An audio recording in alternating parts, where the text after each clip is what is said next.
반갑습니다. 수요일 아침 데살로니가 전서 2장 말씀 함께 나누면서 은혜 나누려고 합니다. 오늘 말씀 2장 13절부터 20절까지 말씀입니다. 13절부터 20절까지 우리 같이 말씀 봉독하겠습니다.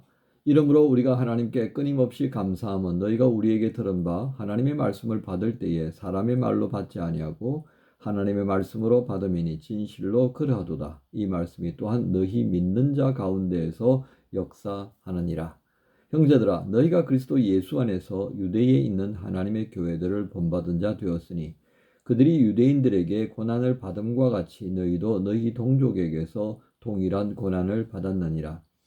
유대인은 주 예수와 선지자들을 죽이고 우리를 쫓아내고 하나님을 기쁘시게 하지 아니하고 모든 사람에게 대적이 되어 우리가 이방인에게 말하여 구원받게 함을 그들이 금하여 자기 죄를 항상 채우매 노하심이 끝까지 그들에게 임하였느니라.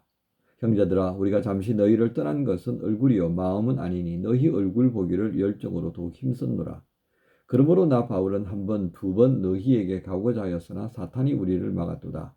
우리의 소망이나 기쁨이나 자랑의 면류관이 무엇이냐? 그가 강림하실 때 우리 주 예수 앞에 너희가 아니냐? 너희는 우리의 영광이요 기쁨이니라. 아멘. 오늘 중심 구절은 13절 하반절입니다. 너희가 우리에게 들은 바 하나님의 말씀을 받을 때에 사람의 말로 받지 아니하고 하나님의 말씀으로 받음이니 진실로 그러하도다. 이 말씀이 또한 너희 믿는 자 가운데서 역사하느니라. 그래서 오늘 제목을 교회가 지향해야 할 두 가지 모습, 이런 제목으로 말씀을 함께 나눕니다. 오늘 바울은 20절에서 이 데살로니가 교회를 어떻게 여기고 있는지 이제 그렇게 표현합니다.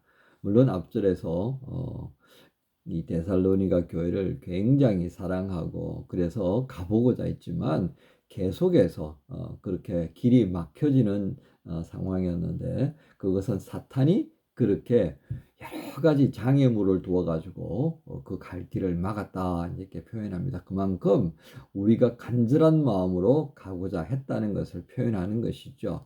그러면서 그 데살로니가 교회를 어떻게 여기고 있는가를 표현하고 있습니다. 아마도 이 데살로니가 사람들이 바울로부터 이 서신을 읽을 때 정말 감격하지 않았을까 싶어요. 왜냐하면 19절에 우리의 소망이나 기쁨이나 자랑의 면류관이 뭐냐?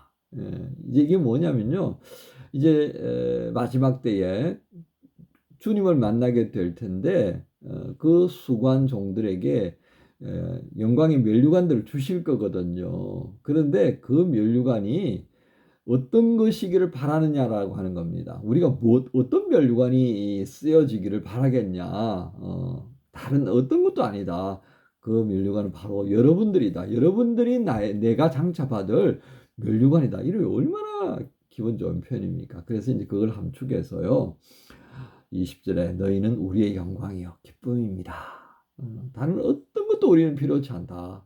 우리는 주님 앞에 갔을 때 너희 데살로니가 교회가 바로 주님 앞에 내어드릴 그런 멋진 풍성한 아름다운 열매다라고 하는 것을 이렇게 표현한 겁니다. 자, 얼마나 바울이 이 데살로니가 교회를 인정을 했으면 이렇게 하겠습니까? 그렇게 인정하는 이유가 있습니다.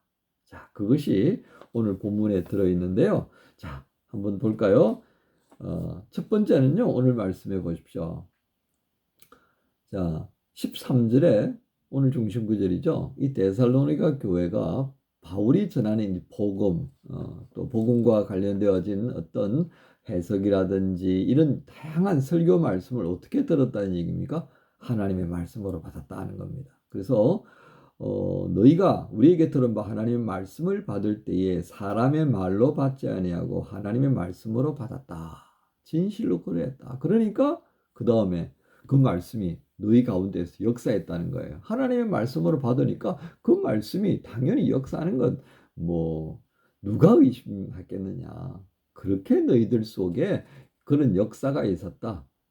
그러면서 이제 되짚어서 설명하는 거죠. 그런 역사가 있었던 이유가 뭔지 아느냐? 너희의 마음이 이미 그 말씀을 나 바울의 말로 받아들인 것이 아니라 하나님의 말씀으로 받아들이니까 그 말씀이 너희 안에 역사하는 건 당연한 것 아니냐라고 말하는 겁니다. 자, 두 번째 또 이렇게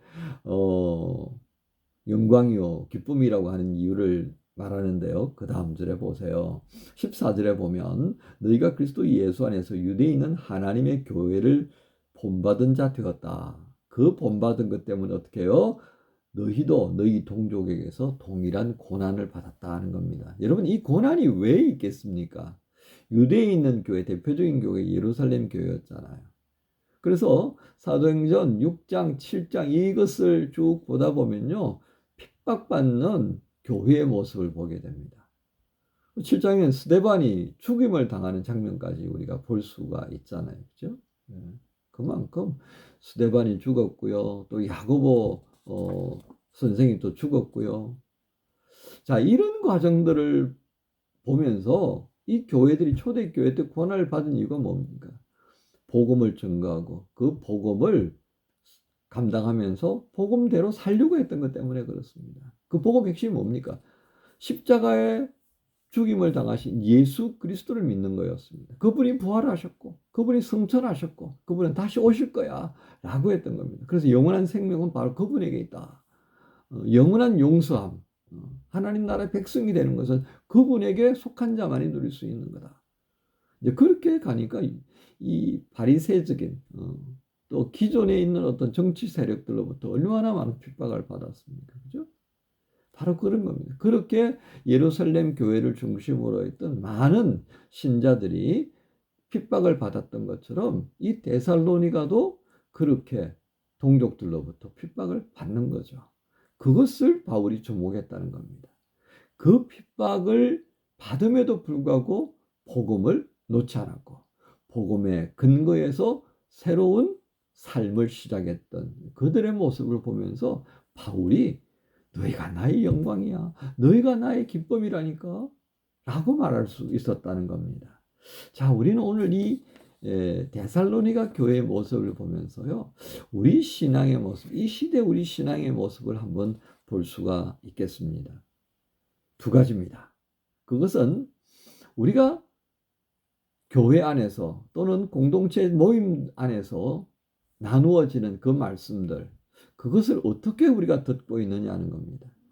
사람의 말로 듣느냐? 그러면 사람의 능력에 한계가 지워질 수밖에 없다 하겠습니다. 감동이 있으면 하나님의 말씀이고 감동이 없으면 하나님의 말씀 아니라고 하는 것도 문제가 있습니다. 또 전하는 자의 부분도 문제가 있습니다.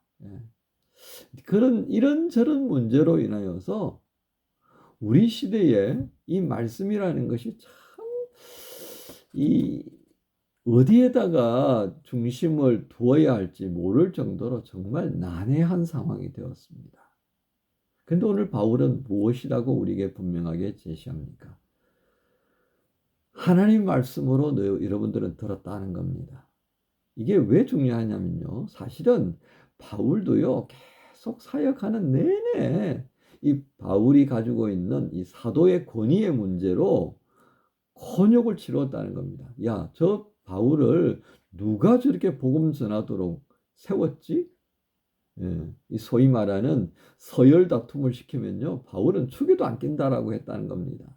그래서 예루살렘에서 내려온 이 거짓 선생들이 이 권위가 없다라고 바울을 문제 제기하면서 사람들로 하여금 헛갈리게 해버렸다는 거예요. 에베소 교회에서 3년을 사역했는데도 바울에게 있는 그 권위의 문제가 심각한 상황을 초래하기도 했다는 겁니다. 그런데도 불구하고 한 3주 정도 있었던 이 데살로니가는 어땠습니까? 하나님의 말씀으로 받아들였다는 겁니다. 그 말은요, 사람을 보고 복음을 들었다는 게 아니라는 겁니다. 그가 증거하는 그 복음의 모든 설명들이 이 데살로니가 사람들은 뭐로 들었다고요? 하나님의 말씀으로 들었다. 이거 참 쉬운 일이 아닙니다. 그만큼 데살로니가 교회 사람들이 그 어떤 자세라고 그렇게 우리가 표현할 수 있겠습니다. 아주 남달랐다는 겁니다. 바로 그것 때문에 이 데살로니가 교회 안에 말씀의 능력이 강하게 역사했다는 것을 우리는 어저께 말씀을 통해서 볼 수 있었습니다. 그래서 말씀의 능력, 성령의 어떤 역사함, 그리고 확신들이 있었던 거 우리가 나눴잖아요. 그죠? 그러니까 우리가 하나님의 말씀에 대해서 어떤 자세를 가지고 접근하느냐에 따라 달라진다는 겁니다. 두 번째입니다. 고난입니다. 아니, 자기가 뭐 잘못해가지고 당하는 그 고생하는 걸 고난이라고 하면 안 돼요, 그거. 성경적인 고난은요, 다음 차원으로 나아갈 수 있도록 주는 의미 있는 어려운 상황이라, 의미 있는, 이유가 있는 어려운 상황이라고요. 근데 오늘 데살로니가 교회가 겪었던 이 고난은 어떤 것입니까? 복음에 바로 서기 위해서였던. 그 시대 사람들이 듣고 싶지 않고 보고 싶지 않은 그런 모습으로 데살로니가 교회가 살려고 했거든요. 그러니까 동족으로부터 예루살렘 교회가 핍박을 받았고 그리고 막 흩어져 갔던 것처럼 이 데살로니가 교회도 그렇게 고난을 받았다는 거예요. 그 말은 뭐예요? 데살로니가 교회가 진짜로 복음에 서려고 했고 진짜로 주님께서 인정하시는 그리스도의 몸된 교회로서의 모습을 가졌다라고 하는 것을 바울이 인정해 주는 겁니다. 우리는 이걸 보면서요, 오늘 우리가 하나님의 말씀을 들을 때 예배나 성경 공부나 셀라눔이나 그 모든 상황 안에서 얼마만큼 우리의 자세들을 바르게 하고 있는가 하는 겁니다. 누가 말하면 하나님 말씀이고 누가 말하면 아니고 이런 식이 아니라요. 우리가 거룩한 어떤 시간을 가지고 그 속에서 함께 기도하고 나누는 모든 부분들에 대해서는 진지하게 경청하는 자세를 가질 필요가 있다는 것입니다. 그렇게 보면 우리 셀 모임 안에서 우리 청년들 나누는 모습 보면요, 참 진지하고요, 참 감사해요. 저는 그런 모습을 보면서요, 우리 시대를 지나서 여러분의 세대에 있었을 때에 저는 조금 더 소망을 가지게 됩니다. 그래도 하나님께서 이 청년들 속에 기대하실 만한 것이 있겠다는 겁니다. 오늘 이 두 가지, 교회가 지향해야 할 두 가지 모습입니다. 말씀을 들을 때 하나님의 말씀으로 진지하게 경청하면서 겸손하게 듣는 겁니다. 두 번째는 그 고난을 감당하는 교회입니다. 그럼에도 불구하고 결코 이 시대의 어떤 흐름에 맞추려고 하지 않고요. 시대를 꿰뚫어 갈 수 있는 그런 영적 감동을 줄 수 있는 말씀을 귀그리고 그걸 증거하려고 하는 열정을 가지고 있는 교회가 존재해야 합니다. 그래야만이 하나님께서 계신다라고 하는 것이 증거되지 않겠습니까?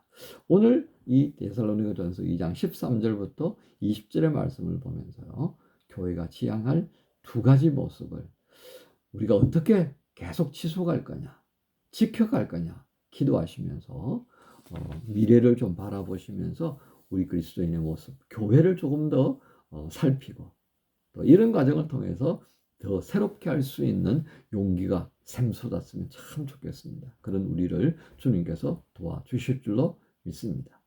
하나님 감사합니다. 오늘 데살로니가 교회를 향해서 너희가 나의 영광이요 내 기쁨이다 라고 했던 그 이유를 보았습니다.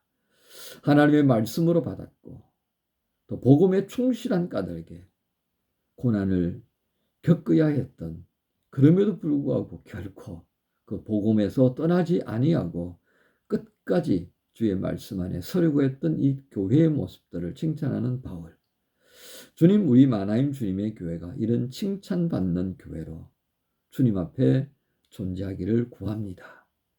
주님, 또 이 시대를 뛰어넘어서 우리 젊은이들에게, 우리 모든 지체들 속에 그렇게 데살로니가 교회를 향해 칭찬했던 그 칭찬을 온전히 누릴 수 있는 그런 모습으로 세워 주시옵소서.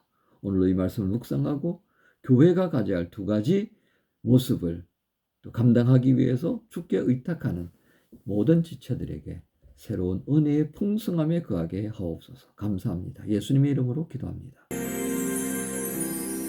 주님과 함께하는 이 고요한 시간, 주님의 보좌 앞에 내 마음을 쏟네. 모든 것 아시는 주님께 감출 것 없네. 내 맘과 정성 다해 주 바라나이다. 나 염려하잖아도 했을 것 아시니 나 오직 주의 얼굴 구하게 하소서. 다 이해할 수 없을 때라도 감사하며 날마다 순종하며 주 따르오리다. 온 맘 다해